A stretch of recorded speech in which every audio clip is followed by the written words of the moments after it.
दोस्तों, दिल्ली विधानसभा चुनाव की लगातार काउंटिंग चल रही है और इन सब के बीच एक पहला ही झटका भारतीय जनता पार्टी को लगता हुआ नजर आ रहा है, क्योंकि भारतीय जनता पार्टी पीछे है। यानी पोस्टल बैलेट का जैसे ही शुरुआत हुई वैसे ही बड़े बड़े अधिकारी जो दूर रहते हैं वो लगातार पोस्टल बैलेट के जरिए अपने वोट कास्ट करते हैं। अब आप समझिए, दिल्ली की ज्यादातर जनता जो इसीलिए जानी जाती है उसने पहला अपना जनादेश सुना दिया है, भारतीय जनता पार्टी से कोसों दूर बनाई रखी है।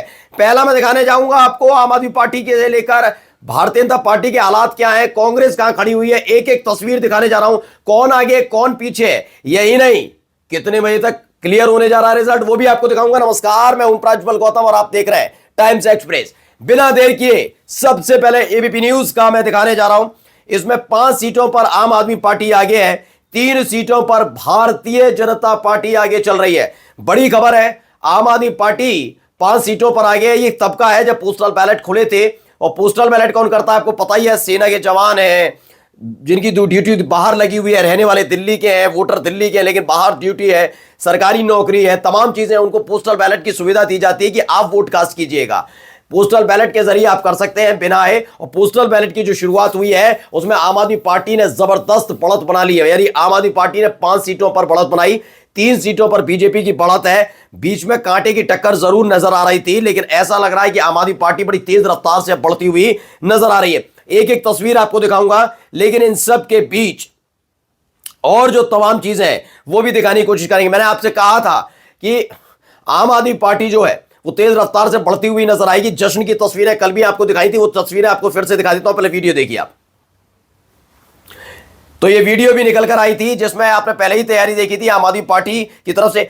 कुछ चीजें हैं जरूर जो आगे पीछे वाली चीजें चल रही हैं, जिसमें अरविंद केजरीवाल हैं, जिसमें अतिशी के लिए कहा जा रहा है, जिसमें मनीष सिसोदिया के लिए कहा जा रहा है कि भैया वो पीछे चल रहे हैं, लेकिन माना जा रहा है ज्यादा वोटों से पीछे नहीं है। शुरुआती दौर है, इसमें आगे बढ़ते नजर आ रहे हैं, लेकिन इस शुरुआती दौर से अगर आप जाकर देखेंगे तो आगे बढ़त बनाती नजर आ रही है आम आदमी पार्टी।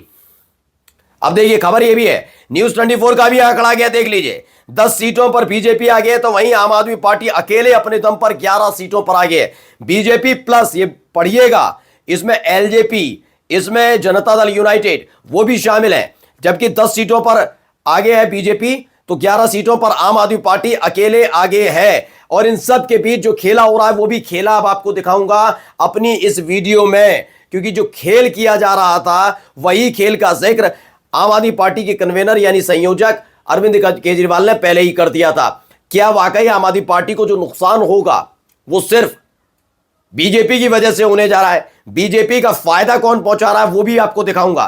पहले उस खेल की बात कर लेते हैं, क्योंकि आंकड़े जो लगातार आ रहे हैं वो अब तक मैं पहुंचा ही रहा हूं। यानी 10 सीटों पर बीजेपी आगे है, आम आदमी पार्टी 11 सीटों पर आगे है। इन सब के बीच जो तस्वीर निकलकर सामने आई, तो उससे पहले ही एक खेल निकल कर आया था कि आरोप लगाया गया अरविंद केजरीवाल की तरफ से कि हमारे अपने प्रत्याशियों को 15-15 करोड़ रुपए देने का लालच दिया गया, ब्राइबरी देने की कोशिश की जा रही है कि 15-15 करोड़ रुपए लीजिए, हमारे साथ आइए, मंत्री बन जाइए। ये जो सूरत हाल आप देख रहे हैं, पूरा जो स्क्रीन पर आप देख रहे हैं, ये सूरत हाल ही पहले से बीजेपी जानती थी क्या? क्या उनको पता था कि एग्जिट पोल में जो दिखाया जा रहा है वो गलत है क्या? क्या यही एक वजह है जिसके चलते ऑफर दिया गया था क्या? जो अरविंद केजरीवाल ने आरोप लगाए वो सही थे क्या? जो उनके विधायक आरोप लगा रहे थे, जो उनके प्रत्याशी आरोप लगा रहे थे, वो सही थे क्या? यह सवाल इसलिए उठ खड़ा होता है क्योंकि एग्जिट पोल ने तो बहुमत नहीं, बीजेपी को प्रचंड बहुमत दे दिया था। 50 से ज्यादा सीटें, 55 सीटें, किसी का बस नहीं चला, वरना 70 में से 80 सीटें दे देते। वो कहते 10 सीटें कहां से, कहते उत्तर प्रदेश से थोड़ी सी ले लो।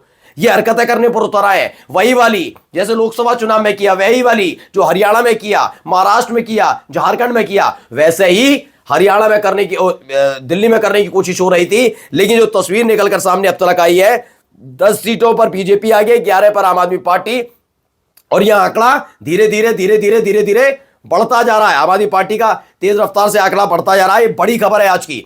अब मैं आपको दिखाता हूं कि क्या किया गया। दरअसल एक दिन पहले जो मैंने आपको खबर दिखाई किस तरीके से ये सारी चीजें की जा रही थी कि आप 15 करोड़ लीजिए, मंत्री पद लीजिए, छोड़कर आ जाइए, ये सारी चीजें थी। आपने अब तक नहीं सुना होगा कि कोई भी जांच एजेंसी, सीबीआई हो, ईडी हो, इनकम टैक्स हो, या फिर कोई सी भी जांच एजेंसी हो, वो किसी के ट्वीट पर बहुत जल्दी संज्ञान ले ले और कूदते फादते उसके अधिकारी पूछताछ के लिए पहुंचा। मैं आम आदमी की बात कर रहा हूं, नॉर्मल जो होते हैं। यहां तो आम आदमी पार्टी के कन्वेनर यानी कि संयोजक और दिल्ली के पूर्व मुख्यमंत्री अरविंद केजरीवाल के पूछताछ पर आमादा हो गई कौन? Anti corruption team. जी बिल्कुल सही सुन रहे हैं। एक ट्वीट अरविंद केजरीवाल का, और उस ट्वीट ने ऐसा भूचाल लाकर खड़ा कर दिया कि हमारे देश की जांच एजेंसी जो वैसे सोई रहती हैं, लेकिन देखिए क्या लिखा, anti corruption branch government of NCT of Delhi, ये वैसे सोए रहेंगे, इन्हें कोई मतलब नहीं होगा। लेकिन कहां से आदेश आया यह भी जानना जरूरी है। क्या लिखा पढ़िए। अरविंद केजरीवाल कन्वीनर आम आदमी पार्टी, इनके खिलाफ क्या है कि आपने जो आरोप लगाया उसके लिए पूछताछ की जाएगी। सब्जेक्ट क्या है? Inquiry into allegation. क्या किस बात के लिए इंक्वायरी हो रही है? कि आपने जो कहा कि रिश्वत देने की बात है, एमएलए को, आम आदमी पार्टी के विधायकों को रिश्वत देने की बात चल रही है, इसको लेकर पूछताछ करनी है हमें। ऐसे आरोप पहले भी बीजेपी के नेता लगा चुके हैं, लेकिन एंटी करप्शन ब्रांच की तरफ से कभी कोई अधिकारी, कोई कर्मचारी नहीं जाएगा कि कहां से आपको जानकारी मिली।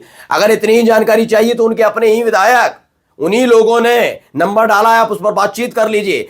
एंटी करप्शन ब्रांच इतनी तेज रफ्तार से काम करने लगा, यकीन मानकर चलिए, इतनी तेज तरीके से रफ्तार से काम करता तो इस देश के अंदर ना भ्रष्टाचार हो, ना घोटाले हो, ना चोरी चकारी हो, कोई कुछ ना हो। लेकिन अचानक से इतनी तेज रफ्तार से एंटी करप्शन ब्रांच जाग जाता है। क्या इससे एक संदेश जाएगा? बिल्कुल संदेश जाएगा। वहां आंकड़ा अगर आप देख रहे हैं, देखिए दो स्थितियां बनी हुई हैं। जो एग्जिट पोल कह रहा है वैसी स्थिति बनाने की कोशिश की जाएगी, वो की कर ली गई 5 तारीख को, वैसा हो नहीं पाया। अब क्या एग्जिट पोल के जरिए दबाव डालने की कोशिश की, वो हो नहीं पाया। ये एक दिन पहले से ही 6 तारीख से जानते, 5 तारीख का जिक्र नहीं कर रहा हूं, 6 तारीख से ही ये इस बात को जानते थे कि हालत खराब है, नाजुक है। एग्जिट पोल घर में बैठकर बना लिए गए, सब जानते थे। अब इनको इस बात का डर है कि अगर ये वाली स्थिति है तो कैसे सरकार बनाई जाए, क्योंकि प्रधानमंत्री के तौर पर ये आखिरी कार्यकाल है नरेंद्र मोदी साहब का, जैसा कि उन्होंने खुद का अपना एज बैरियर बना रखा है। उसके बाद वो प्रधानमंत्री नहीं बन पाएंगे। ऐसे में दिल्ली जीतना उनके लिए सबसे ज्यादा महत्वपूर्ण है। तो अगर ऐसे नहीं तो कैसे आम आदमी पार्टी के विधायकों को तोड़कर लाइए। मैं ये नहीं कह रहा वो आरोप सच है झूठ है, जांच भी हो सकती है उस पर, तो जांच का विषय था। लेकिन तुरंत ही किसी ने मांग नहीं की कि कुछ नहीं, एंटी करप्शन ब्रांच जागता है, जांच के लिए पहुंचाता है।